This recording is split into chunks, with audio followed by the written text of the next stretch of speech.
Inchospé, première question, on rentre dans le vif du sujet. Est-ce que Louis Scherbachot, c'est Dominique Inchospé? Écoutez, j'avais un héros sous la main, je ne vois pas pourquoi je me serais fatigué à en créer un autre. Cela dit, c'est une réalité augmentée quand même. Donc, il y a des linéaments et puis après on a brodé un peu dessus. Ok. Alors donc dans Coup mortel, une partie de l'intrigue, je dirais les faits plutôt qui sont reprochés aux clients de Maître Scherbachot, se passent à la Maison du Danemark. Oui. Alors pourquoi la Maison du Danemark? Est-ce que c'est un de vos lieux favoris pour aller déjeuner sur les Champs-Élysées? Alors on va faire une publicité, je l'ai découverte en allant déjeuner, j'apprécie beaucoup la maison, je dois dire, donc j'y vais effectivement de temps en temps. Ce qu'il y a, c'est que la disposition des lieux, avec une terrasse et différents plateaux, et en plus une chapelle qui est une chapelle protestante qui donne sur la rue Lord Byron derrière, m'a suggéré l'idée d'y placer une partie de l'intrigue de Coup mortel, puisque grosso modo on y trouvait le même ensemble de lieux nécessaires à ce que le grand Will avait écrit dans sa pièce. Voilà. Vous dites les avocats et les policiers, c'est le choc des civilisations. Oui. Enfin, c'est plutôt le choc de la civilisation et de la barbarie. Et du monde barbare. Et du monde barbare. Du monde barbare, c'est le terme de ça. Bon, j'ai cru en comprendre quand même que vous ne considériez pas les avocats comme des barbares, donc... Oui, non mais je le dis clairement, non mais d'abord je relais un antagonisme qu'on constate parfois, pas toujours, hein, il ne faut pas exagérer non plus, et puis ça fait partie aussi des passages obligés de ce genre de récit. Si l'adversaire des enquêteurs les trouve trop sympathiques, je veux dire, ça ne va pas. Mais je dis aussi que c'est pour le plaisir, je me cite, hein, vous m'excuserez, c'est pour le plaisir d'une référence historique de grande ampleur. Voilà. Puis on ne peut pas toujours les traiter de gestapistes, comme j'écris également. Donc je les ai un peu flattés en citant les tribus barbares dont Tacite parle dans ses histoires sur l'armée romaine et sur les combats là dans le nord. Est-ce que les personnages sont inspirés de personnes réelles? Oui, ils sont inspirés de personnes réelles, mais honnêtement de manière très libre. Hein. Le juge d'instruction, quand j'en ai parlé, il me faisait penser à un juge que j'avais dans un dossier en ce moment. Le procureur, les habitués du palais de justice, celui qui va requérir à l'audience, hein, reconnaîtront de qui il s'agit. Hein. Je reste dans le vague volontairement. Le président de la cour d'assises m'est inspiré par un président de correctionnel devant lequel j'ai plaidé une affaire au moment où j'écrivais ces passages-là. Je me suis dit, tant qu'à faire, je vais picorer parmi les gens que j'ai rencontrés, mais après, très honnêtement aussi, j'amplifie, ou bien je déforme, ou je rajoute un petit truc. D'accord. Il y a dans le livre, semble-t-il, une volonté pédagogique. Est-ce que, à côté du fait que vous racontez une histoire qui peut être passionnante et dans laquelle c'est de l'entertainment, est-ce qu'il y a aussi une volonté de vulgariser le monde de la justice, de vulgariser la procédure pénale et peut-être de la dédramatiser Alors, ce que j'ai voulu faire, c'est que, effectivement, je fais un effort pour que tous les gens qui ne connaissent pas la justice pénale comprennent comment ça marche en pratique. Et ça correspond d'ailleurs aux explications que je peux donner aux clients que je défends au fur et à mesure des différentes étapes. Bon, ça c'est sûr. Il faut dire aussi que j'ai essayé de montrer véritablement comment la justice pénale fonctionne ou aurait fonctionné dans un cas comme ça, et non pas des espèces de scénarios simplifiés où on ne comprend pas ce qui se passe avant l'audience des assises, par exemple, parce qu'on ne le voit jamais, ça. On ne sait pas comment se passent les auditions devant un juge d'instruction, on s'imagine que les avocats vont en détention comme ça, alors qu'il faut des permis de communiquer et qu'on se fait fouiller à l'entrée. Si vous voulez, ce que j'ai voulu montrer, oui, il y a un côté pédagogique, hein. J'ai voulu montrer comment ça fonctionne véritablement. Hein. Donc c'est pour ça que ça s'appelle, c'est un roman, c'est aventure judiciaire, c'est comme ça que ça fonctionne. Hein.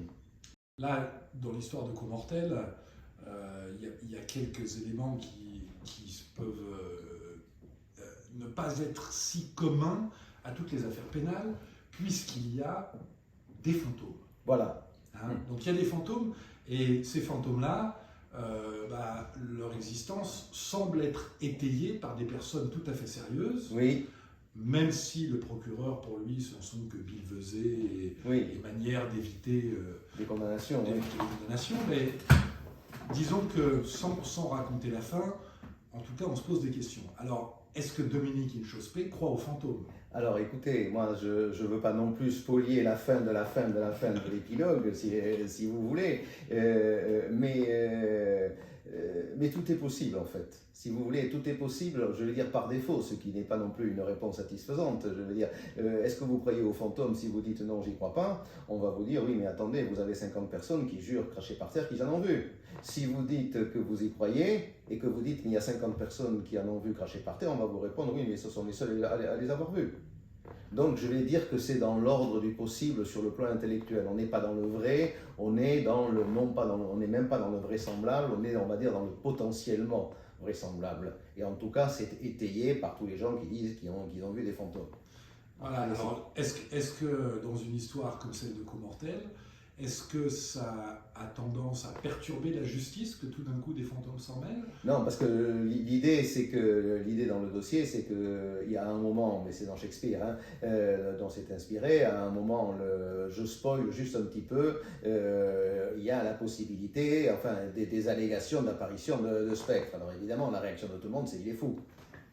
Alors maintenant, il est fou. Donc la question, c'est pas est-ce que le fantôme existe ou pas, c'est est-ce qu'il est fou ou est-ce qu'il ne l'est pas. Il y a tout un débat avec une expertise, etc. Je ne vais pas plus loin pour savoir si il est ravagé, s'il a toute sa tête quand il parle de ça. Et surtout, parce que c'est le point juridique important, au moment où les faits se commettent, est-ce qu'il a toute sa tête?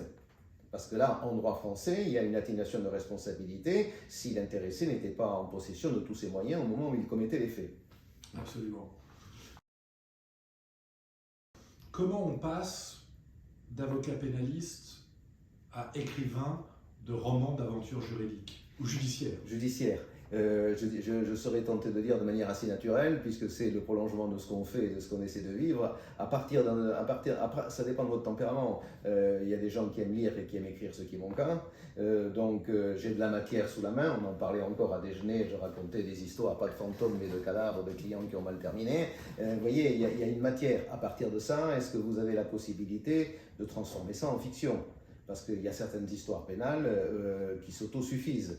Si vous voulez la question, il suffit de les raconter telles quelles.